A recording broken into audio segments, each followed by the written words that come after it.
I do not have a dream job. I do not dream of labor. Work versus life's work. We're in the car. In the car. Está en la coche. El coche. Remember which one it is. Está.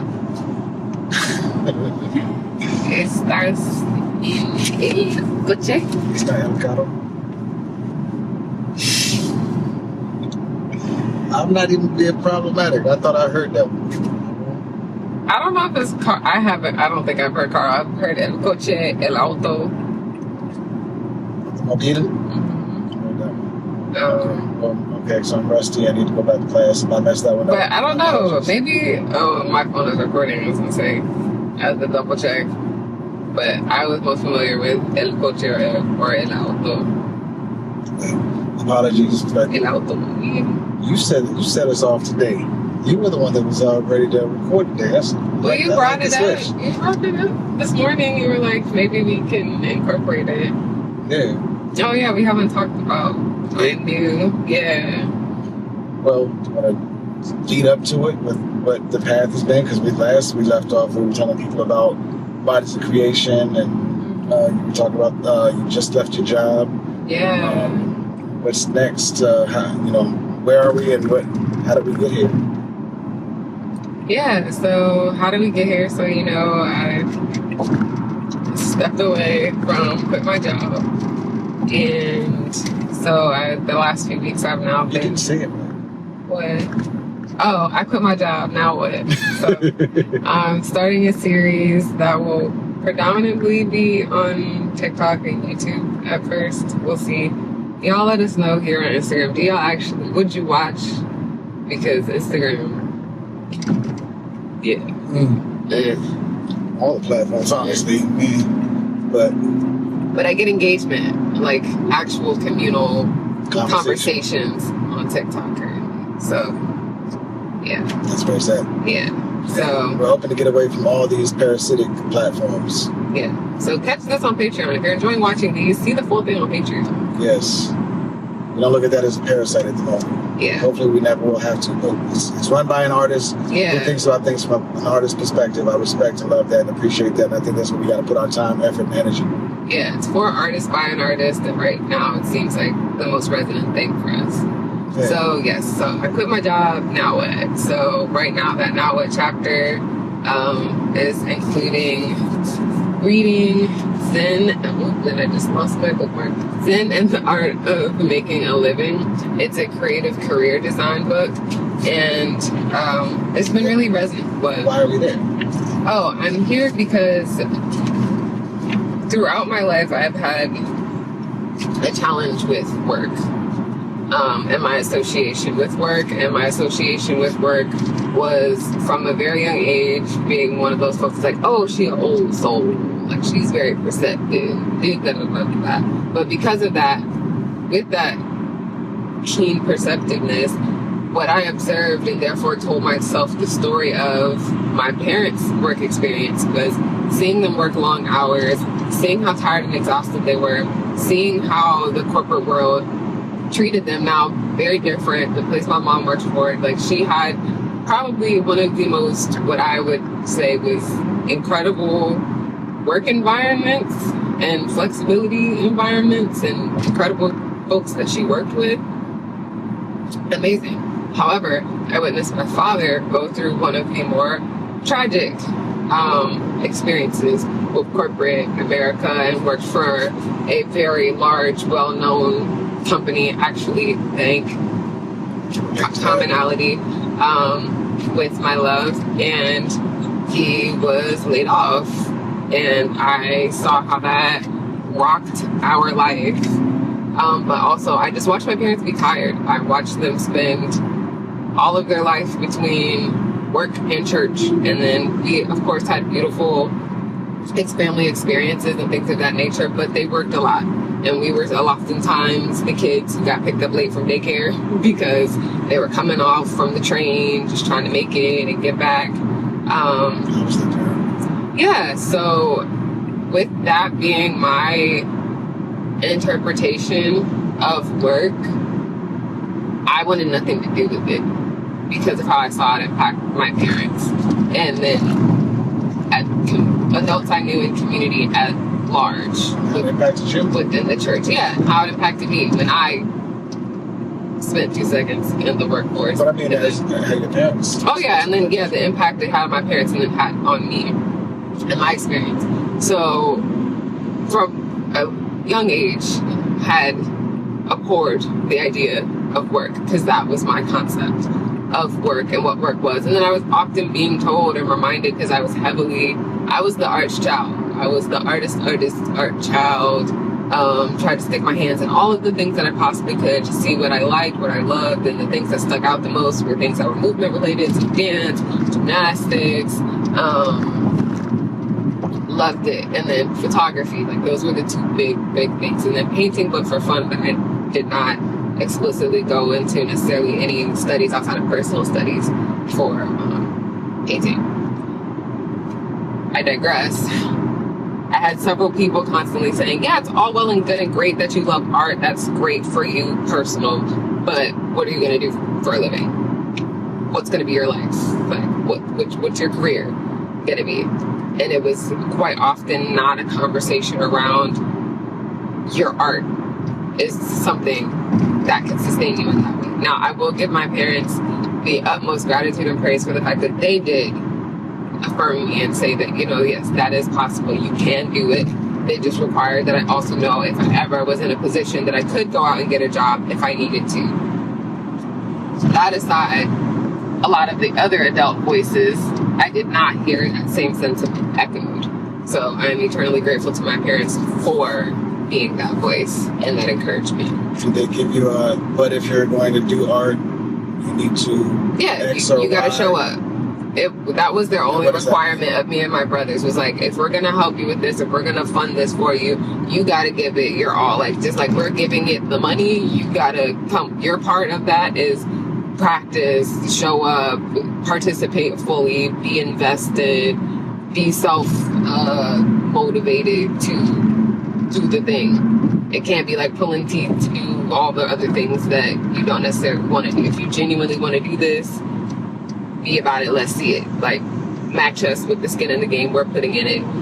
Your part, your version of that is being 100% 10 toes down in it since we're investing in it. And this money is going here instead of somewhere else. So tying that to today and what's going on now with what led you to where you are. For example, we mentioned, a bridge, from your job to, last thing we were talking about was bodies of creation. So kind of to take the path from the job to through bodies of creation to this, how would you? So the path there was coming back to a place of feeling like, okay, how do we fund and finance the life that we love with the things that we love? And I've just always felt this innate sense that there is a way to synergize and have our passions be able to support us without bastardizing our passions and falling out of love with them. I've always believed there is a way to synergize the things that call us and that we feel most inclined to do, and that there's a way that can also support us. And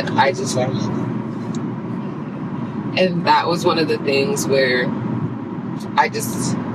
after quitting, I was just in this big thought bubble around like, so I have this inclination, I have this belief, I just don't know the how.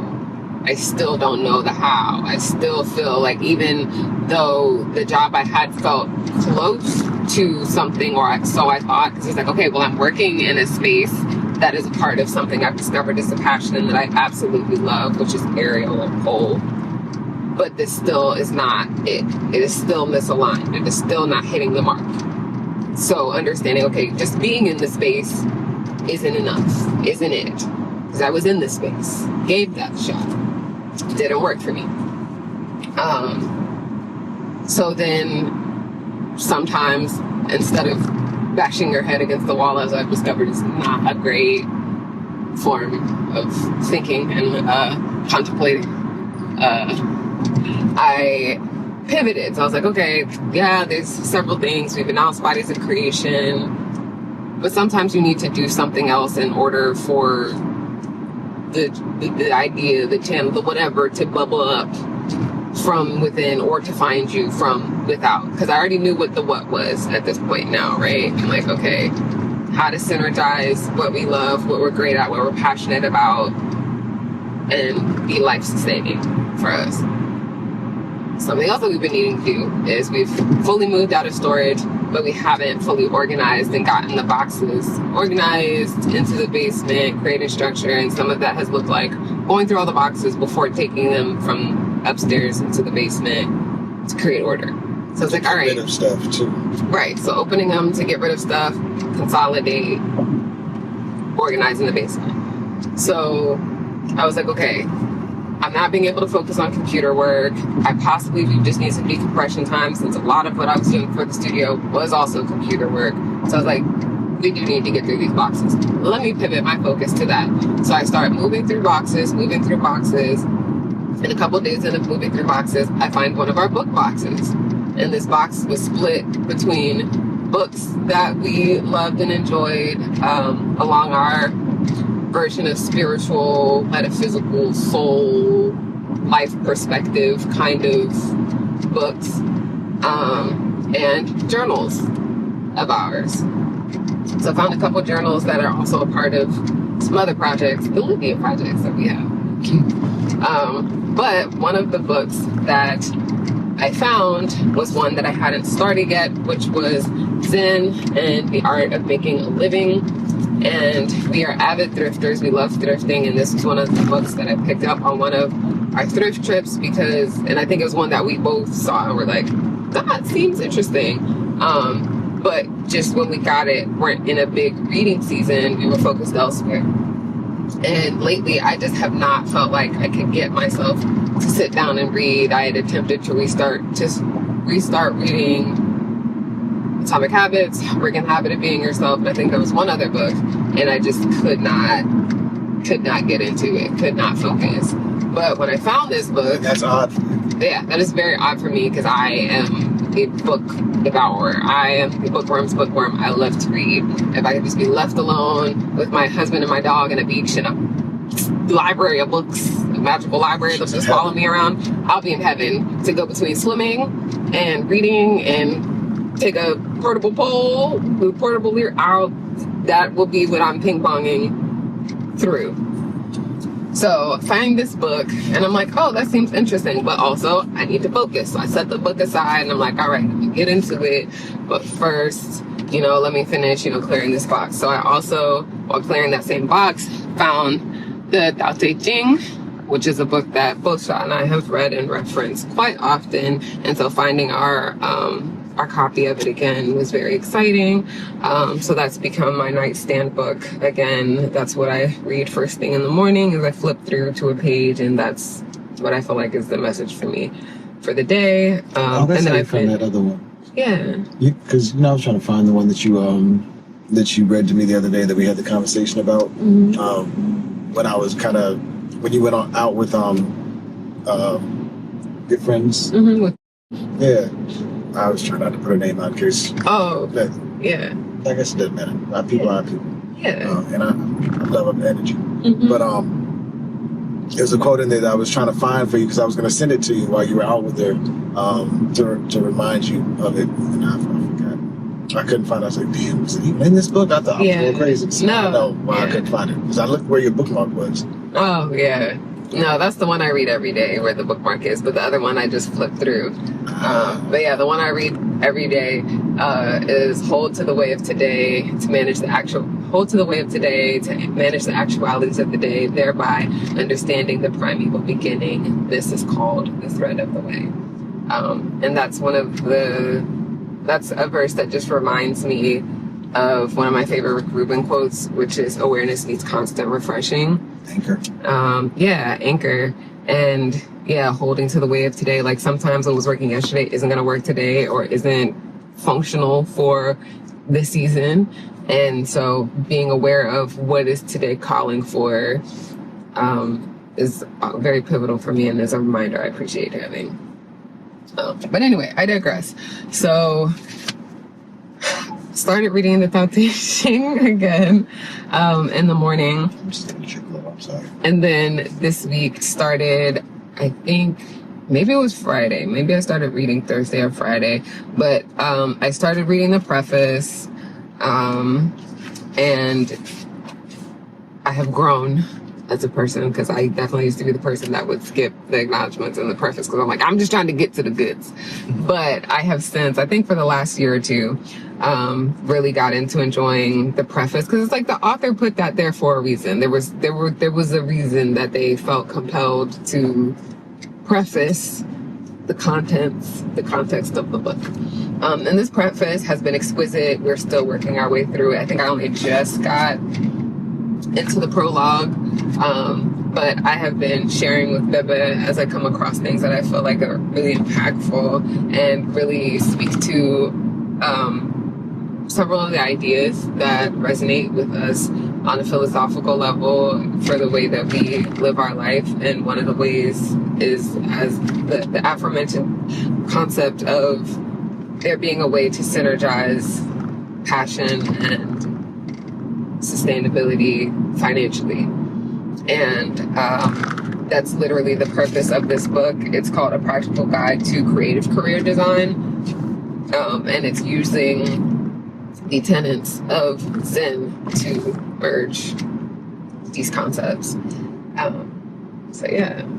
And there's another book that that's been hitting you too about this. Oh yes, and then I've also been reading The 4-Hour Workweek. It's one that Babe has been recommending to me for years, and we could not find our copy of it. And then we moved, and everything was in storage, and all our books were in storage, so still didn't have access to it. And then that was another one of the books that I found as we were unboxing the box. So yes, that's how much of a bookworm I am, as I will be reading at any given time 1 to 3, sometimes 4 different books simultaneously, but they're usually of a different variety. It's rare that they're kind of related, but I feel like these are complementary. Like the 4-Hour Workweek is really more so about time, and also about commitment and working with self and creating a structure that gives you the most time to do with your life whatever you want. It's a very, very much a work smarter, not harder type of book. Yeah. And part of the reason I was bringing that up is that book and this book, I feel like, are bringing us closer together in this realm, at least in the realm of work and occupation. So I kind of appreciate that part. Yeah, and we talked about that yesterday. About how you were saying that you were understanding me better through reading the 4-Hour Workweek. Yeah, understanding you better, and then through reading Zen and the Art of Making a Living, understanding me and what I wasn't understanding about myself and my struggle to work, which was the perception I had in relationship I had to the concept of work, which didn't allow me to be able to view and perceive and engage with work differently. Yeah, and that's been one of our challenge areas in conversation too, is I've been trying to figure out how to also help with that in changing the perception or your relationship with work, but that's something I haven't been able to find, but which is why I'm so grateful for this book, because I think it's one of those things that we all have to find out for ourselves. It's not something that I should be trying to impress upon you, or that is my job necessarily. And I wasn't taking it as if it was my job, but I thought it was important for you to have a relationship with it that was healthy and that was fulfilling for you, because I found fulfillment through the work that I do. So. Yeah, and in my mind, there was no way to be fulfilled through work, because to me, work was grueling, suffering, and just a means to an end that society and the folk outside said was required, and then just being disgruntled around like, all this shit is made up anyway, so why should I have to get it? And maybe that's an immature perspective. We're growing. But yes, so we have now arrived here. Yeah, and I mean, I'm sure I've had ways that certain types of work have not spoken to me, so I was turned off. Like in my 20s, I spent a lot of my 20s avoiding a job as well, but a lot of that was because of the society I'd submerged myself in, and the principles that I was attempting to live by. So also the principles we want to live by aren't necessarily congruent with what we know work to be in America, because we're groomed and trained to be robots, essentially laborers, right? And not shout out to actually. Eartha Kitt.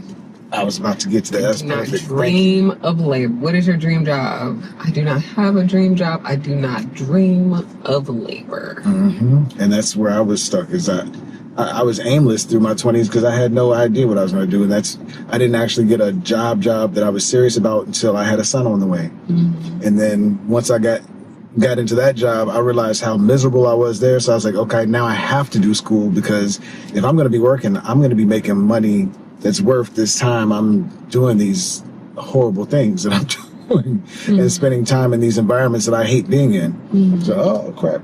So we're ready to get into we led into this beautiful book that I'm very excited about, because of the fact that you've been reading me pieces and bits of this preface, and it's just felt so like, yes, that's what my soul's been saying. Mm-hmm. So yes, and I'm so excited for us to be being closer in this way, and that feels like that is like melting even another layer into our relationship. Absolutely, and it's gonna get us closer to those dreams that we've been talking about, which is the biggest part for me. Because like, that's my motivation, is I understand that through consistent effort and doing things that I don't necessarily enjoy sometimes, I'm getting closer to that thing that I really want. Yeah. My cheese. Yeah. Oh, that was another book I read recently. Also, I'm going to do a recap of books I read in June, because it seems like it's going to be quite a few. I'm already too deep, but I read Who Moved My Cheese, and that was really impactful. But that's for another video. Because we're on our way somewhere, and we're getting closer, and I'm like, we haven't even gotten into talking about it yet. Yeah. Mm-hmm.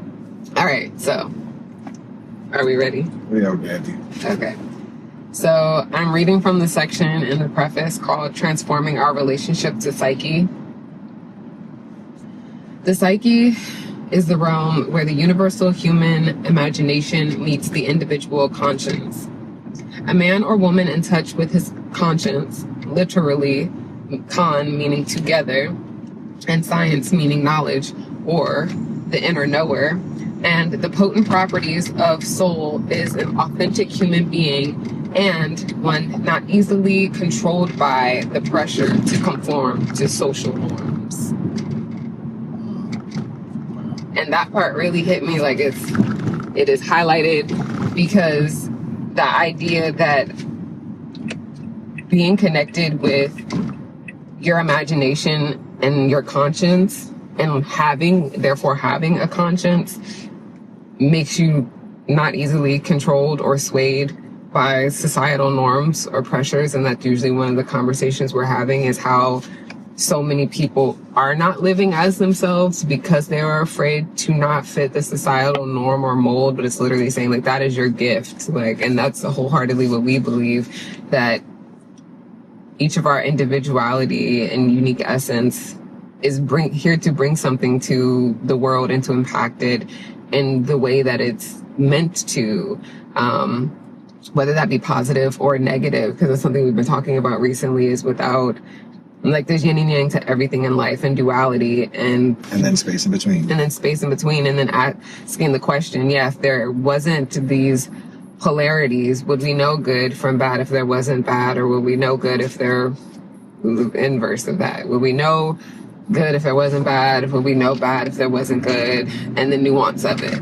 And we had the conversation about this could potentially be triggering for somebody, and I won't go at this moment into the depths of my thoughts around that in particular, because suffering sucks, and I do not believe in the need for suffering or unnecessary suffering, but oftentimes suffering does bring about change.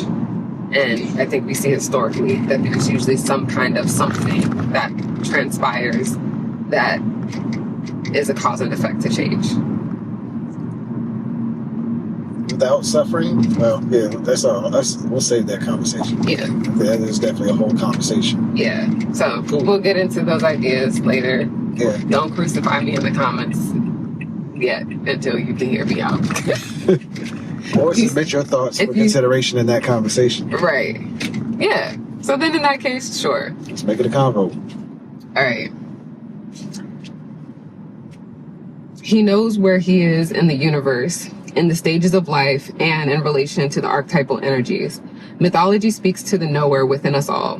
It tells us what it is to be human and how to live in accord with the energies of life.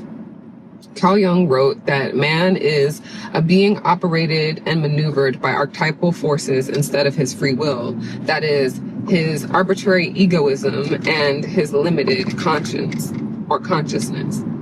He should learn that he is not the master in his own house and that he should carefully study the other side of his physical world, the shadow, which seems to be the true ruler of his fate. And that's something we talk about a lot, is the things rooted in our subconscious, and as well as our ego when it's not serving as the protective mechanism that it is meant to, but how in many ways it has been conditioned into this very unhelpful mechanism sometimes that can do more damage than good.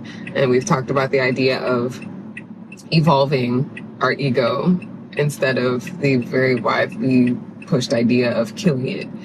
It's like there's a purpose. It does serve a purpose. Like at one point it was letting us know that yes, there's a bear or a tiger or something. And that you may not be here anymore unless if you want to walk up on that bear. Right. Or that it's close, and so maybe get up the tree or run as fast as you, whatever the answer is. Don't climb a tree around bears, please. Okay, don't listen to me. I don't know. I'm just kidding. I'm just playing, baby. I love to be in nature, but she's not. Don't ask me for the camping advice. I just like to be in the water. All right, and hike, but yeah. You deserve it. Okay, so that resonated with us as well. Jung's statement echoes the lessons of the world's great mythologies. There are archetypal forces inherent in man, which he must recognize and come into accord with before he be thought of as a mature individual. The role of mythology and genuine psychology is to guide the individual in this, quote, inner work. Today, our notion of psychology rejects the soul and its inner work, reducing, quote, psychology to a means of effecting, with the aid of academically trained specialists, social, quote, adjustment. And I was like, ain't that true? I was like, damn, it says, drop the soul out of everything, the spirit out of everything, and it's literally just used by academically trained specialists for social adjustment. And what does that mean? Social or illness. Adjustment? Yeah, it's like unless you can fit this mold and square, the concept of normal, like unless it's to help. Which is honestly something that doesn't truly exist. Right. So it's to mold you into, squeeze you into this configuration of this concept, which changes by place, space, person of normal or acceptable, respectable. I think I like those even more than normal. Especially with the quotes. Yeah. So academically trained specialist, social adjustment, or behavioral modification. The genuine psychology of the inner work is not the domain of the specialist, but of every living human being. We must get beyond the simple-minded notion that psychology is something, quote, invented in the 19th century by Dr. Freud or William James or Alexander Bain. Psychology, as of the word itself, is properly the study of the soul. Thousands of years of wisdom precede the good Viennese doctor. To toss these treasures overboard in favor of a narrow, quote, scientific psychology is a crime no less heinous than that of burning of the Library of Alexandria. Jung, for example, recognized that one could not properly call himself a student of psychology and dismiss the wisdom of ancient China, India, Egypt, or Tibet, much less Greece or the folk tales of Europe, and fortunately for us, he didn't. Quote, mythology is the womb of man's initiation to life and death. Joseph Campbell. What does that mean to you? To me, it kind of reminded me of, we grow up with different little like anecdotes or fairy tales or stories, sort of like the Brothers Grimm, where it's like there is a message or some sort of lesson that it's teaching or guiding or enlightening us in some sort of way. So to me, Mythology is the womb of man's initiation to life and death made me think of these stories, these ideas are a way we learn to navigate life. Like many of these stories, at least for me, some of them stick with me, and I kind of use kind of like Who Moved My Cheese. I look at that as like sort of like a modern mythology or storytelling. Also, Women Who Run with the Wolves, like that book found me maybe towards the end of high school and was very impactful for me. And that's literally a book of mythology, stories, tales, but a lot of them helped me with grappling with the concept of coming of age, change, thinking for oneself. So to me, it being man's initiation to life and death, it feels like those are the guideposts that help us navigate the in-between, between those two junctures of living and then checking out. How about you? Yeah, that's beautiful. I love the way you broke it down. For me, it's that word initiation is like the key word that speaks to me in there, because it's kind of almost an introduction to the concepts of life and death, and the womb meaning the place where they grow and evolve into their own life forms. Your understanding grows into its own life form. So we learn to understand what the concept of life is, and also we assign meaning to life through the mythology or through these stories that are fed to us. We understand what the meaning of death is, what we're going to accept as a meaning, or what we're going to assign as a meaning within our own souls for life and death. That's through that mythology, which to me is just a reminder. Part of the reason I asked is because, like, okay, that's the reminder to be very careful what mythology you ingest, because if that is cultivated through stories that somebody else is feeding you, what is that person's intention when they're giving you those stories? Is it necessarily for your benefit, or is it to train you to be acceptable, or is it to control you? So. And other reasons, a million other reasons that somebody could be sharing these things too. It could all be good natured or goodwill to it, but if it's handed down and passed down to the person that's handing it off to you, and that if the original intent was malicious, what is the effect? Yeah. And that's why it's so important, I think, to understand the reasoning behind the mythology or the motivations behind the mythology that we connect to and that we hold dear. I really appreciate that. I like that. That resonates, especially locking into the initiation and the womb part and that cultivation. Because I think it does become your through line, whether conscious or unconscious. So I like that you mentioned that, because that's what we do now, is we are very mindful about what we're consuming and what it could be planting, even if not intentional by us. It's like, but it happens regardless. Your subconscious doesn't just turn off. It is filtering, accepting, latching to planting all day. Yeah. So, and that actually reminds me of some of the pieces we were reading earlier in regards to religion, because this actually dives into religion, particularly Western religion, and the state of it today, which I think you touched on there with saying who originally handed it off, edited it, and what was their intention, and disseminated it, and what was the intention. Yeah. Yeah. In many fields today, over-specialization is a positively dangerous trend. Buckminster Fuller wrote, "The more specialized society becomes, the less attention does it pay to the discoveries of the mind, which are intuitively beamed to the brain, there to be received only if the switches are on. Specialization tends to shut off the wide-band tuning searches and thus to preclude further discovery of all-powerful generalized principles.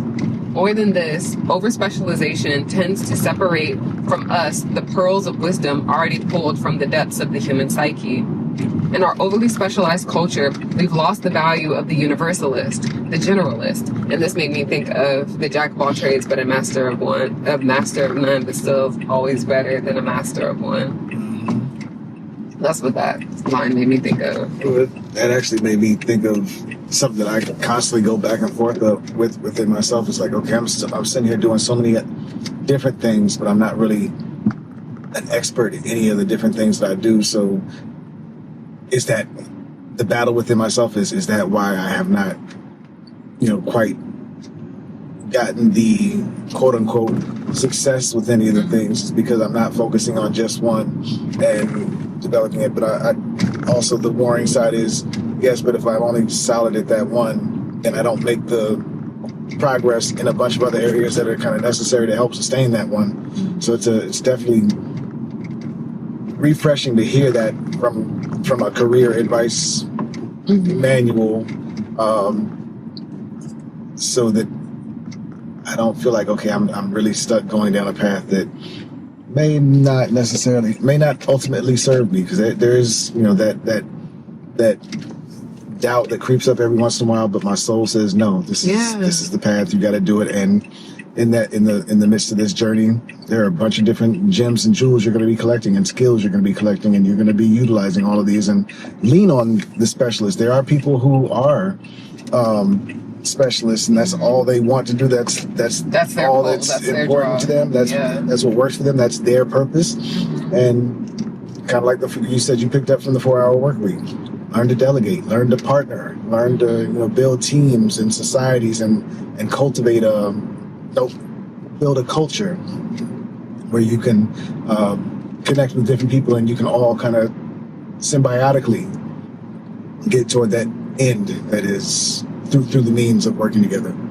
That's one of the things I think I really appreciate about witnessing you work is, to me, you come across as a very integrated and balanced soul, because you pour so passionately into each of the things you feel called to. And to me, that feels more natural and organic than forcing oneself into a structure just because that's what the predominant societal structure is saying is the way, or is what's needed.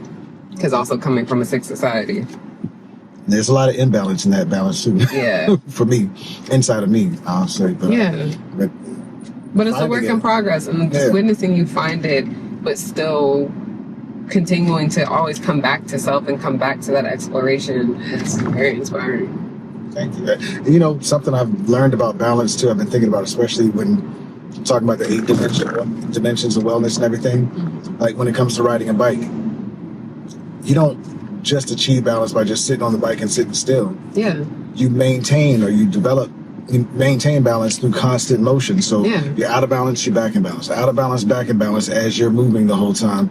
So I'm starting to understand balance differently than what I thought before. I thought balance was like an achieved state, but now I'm understanding it's a maintained state. It's kind of like the who might choose, like it's ever flowing. It is a perpetual journey. It's not just the arrival. I think that's one of the reasons why I like surfing, because it reminds me of surfing. While you're surfing, you are the entire time you are in the water, redistributing your weight to balance yourself, changing your footing position to navigate the particular wave, and changing your position differently to come back to shore. Like the whole time, it is a constant dance of creating what balance is needed for whatever it is you're doing, trying to achieve, going, all of that changes what balance then means and looks like.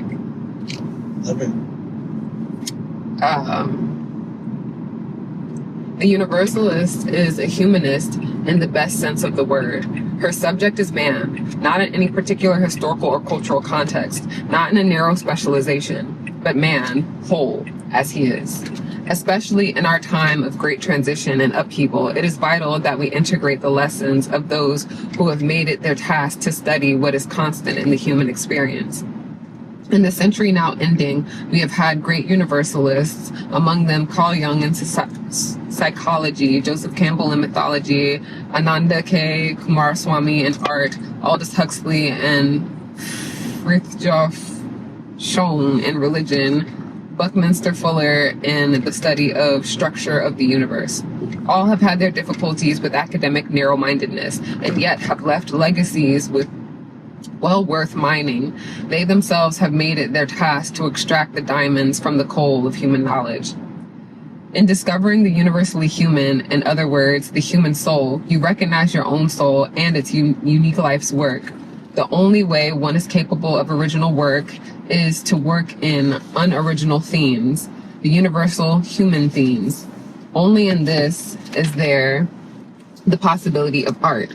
One's true work is never merely my work, but humanity's work. It is not really self-expression unless by self we mean it with the capital S, and that self is the self within all of mankind.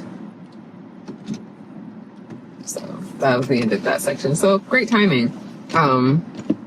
And then the next part is one of the parts that I'm super excited about, and maybe we'll do it if there's energy on the way home, but transforming our relationship to society. And we got into that very deeply with a very, very deep conversation, but we needed to preface it with y'all because we'd already been through that part, but we needed to preface the psychology part, the psyche part, to get into where it talks about the society part, which gets into it's a society versus another word, right? Okay. And do I share the other word now, or because to me there's two words? Yeah, go ahead. Society versus culture. Yeah, like those. That's the exciting part. So yeah, all the way back. So yeah, the big three there is society versus culture, with an asterisk with society being deeply rooted in religion in the West. Excuse me. Exciting. Yeah. Ready, right? Yeah. Any last? What are we doing today? I guess, do you want to take them on the journey of what we're doing today? Oh yeah, I was gonna say, any last thoughts though on that last section before? Nope, I think I'm gonna wait until we get to the next part, because I think that it does tie into the next part. Yeah. So it's a perfect bridge, I think. Okay. But just full circle, saying that you're into this motivation for understanding career and work, not even career, school career, because career I think is still in there, but your life's work is kind of the big purpose of the book, of the big yes. Oh, that's the other thing. We spent a whole lot of time talking about work. So the difference with this workbook is it is creating and defining a distinction between work versus life's work, and then defining work as what society has told us you have to labor over, sweat, tears, it's hard, it's grueling, it's soul-sucking. And for a specific purpose. And for a specific purpose of food, clothes, and maybe enrichment. At some point fun when I retire, but not to live fully. And their what they are calling life's work is what you enjoy doing throughout your life whilst living and doing the things that you love, and it being something so fulfilling that it is not grueling, it is not soul-sucking, but allows you to be your greatest version and contribute to yourself and through yourself society at large, and be a functional member, creating culture that creates a larger human population and community that can thrive because you are doing what you feel called to, what your purpose is, so to speak, your life's mission, that being your life's work instead of what was depressing me. Which is part of the reason why the approach for Bodies of Creation is about is shifting, and why this is taking priority over that for the moment, which will all be explained later on. Cool. Because we're figuring out how to do some delegating and some team creation. Also, so if you're interested, how to do it in a way that's sustainable. Yeah, so if you're interested in collaborating or doing trade or exchange, what would currently help several of our projects move forward right now would be a social media manager, a marketing specialist, and an editor, video editor especially. We're looking for trades and maybe even just arrangements written if necessary. And actually, I kind of like written because then we have clarity. But some sort of agreements where we share the spoils at the end. But looking for synergized individuals more than anything, as opposed to just people who want to just do labor, because we want to build together. We want you to be passionate about it. We want this to be your life's work. We want it to be something that's fulfilling to you personally, and not just something that's a job or an opportunity to make money, because that's not, I don't believe that's sustainable, and it's not fulfilling for the people involved. And that's really the energy the goal. We want for what we're producing, because the things that we are creating and producing are parts of our life's work that we are deeply passionate about. So whomever we're working with, we want to be equally as passionate about and committed to and interested in. Yeah, we want to enjoy working together. Work isn't necessarily fun if it's just for a dollar. Work. Yeah. Or just for just a means to an end. We like a vibe. Yeah, and not like. For what we're doing, it's necessary. Yeah, we love a vibe. It's necessary, and it makes all the difference. Because it's art. We're making art. And our vision when it comes, especially when it comes to business, one of our mantras is making business feel better. Exactly. And you can't do that if you're building a team of people who are just looking for, how to pay for their next car, how to pay for their next vacation. That's nice as part of it, and we all deserve that. Yes, but let's do it right together in a way that's personally fulfilling first. It may take a little while longer to figure out how to do that and to make it happen, but to me, it's worth it. Yeah, 100%. Peace. Oh, and he was saying what we're here doing. We're at the studio.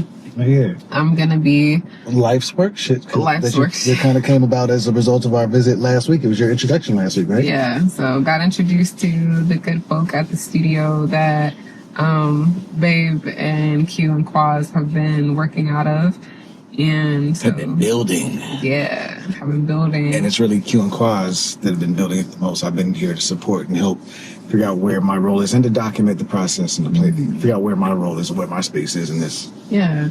So I met,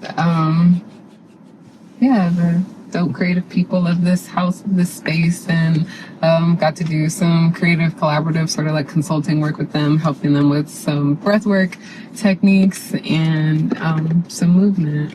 And that was really exciting and aligned. You were just following your heart coming to this too, like it was.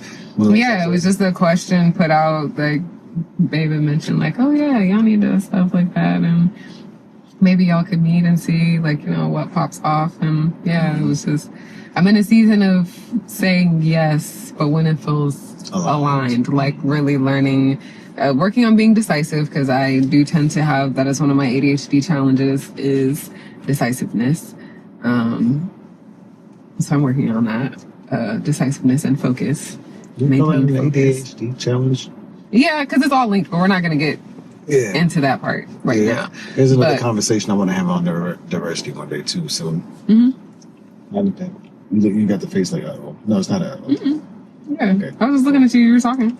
But yes, so learning to work with the things that I've noticed are challenges that I have. One of which is being decisive with certain things, because I tend to do the overthinking to the point of not making a decision or doing things or getting into my head, and there goes more conversation around the subconscious based on unhealthy, unkind beliefs.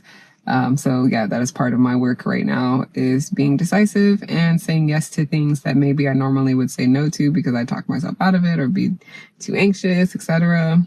about. And so yes, facing those discomforts and challenges I have have had and had experience with because of other life experiences and trauma. So instead of being controlled by past experience and trauma, meeting it head on and in a safe way, learning to be decisive and learning to figure out what else is aligned and resonant, and by no other way than trying these things. So last week I tried, had a really great time. It was fun. And so yes, I'm looking forward to seeing where this goes and being open for it going in with positive energy, but also being open to just being like, okay, I had this experience. I don't feel like I need to do more of this, or being like, oh wow, I'm really excited. Now I want to see where the threads pull and lead to being able to do more things of this nature. So just seeing what else may speak and may pull as we're moving through Zen and the Art of Making a Living creative career design book,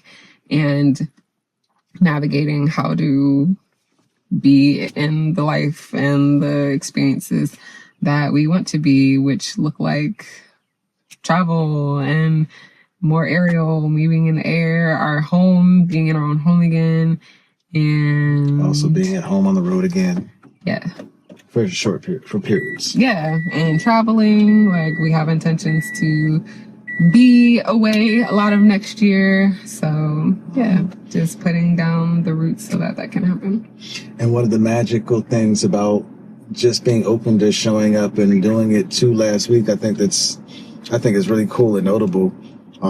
First, that you were brought up first in the context of doing photography for this project that you're playing a role in. And you offered, you're like, yo, I'll do it for free, because I was going to do video on this one just to help out to get practice with the camera, and I wasn't looking for anything. I was offered payment on it. You were willing to do photography pro bono for this one because you saw some of the visuals and you were like, "Yo, this sounds like fun." You're ready to hop in on that. But then last week, when you were brought up as somebody that might be able to help them understand how to manage their breath when it came to performing and things, and you came up and you spent time working with them.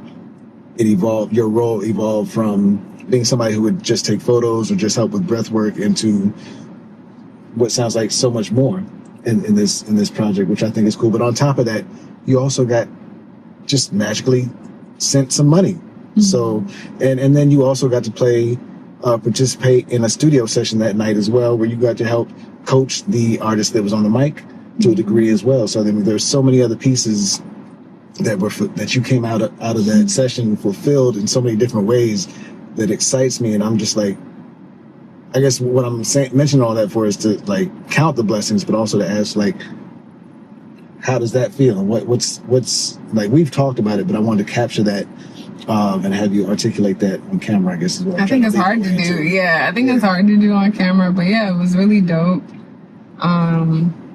Yeah, it was just really cool. It reminded me of what a lot of my teenage and young adulthood was like in studio sessions in the past and behind the scenes working on different projects, musical theater projects. Like, it just felt very remnant of a life that I loved and left for many reasons because it just was not aligned in a healthy way for me anymore. So this felt like, wow, a potential doorway, just like Ariel has felt like, back into things that I love that maybe genuinely are a part of my life's work, life path.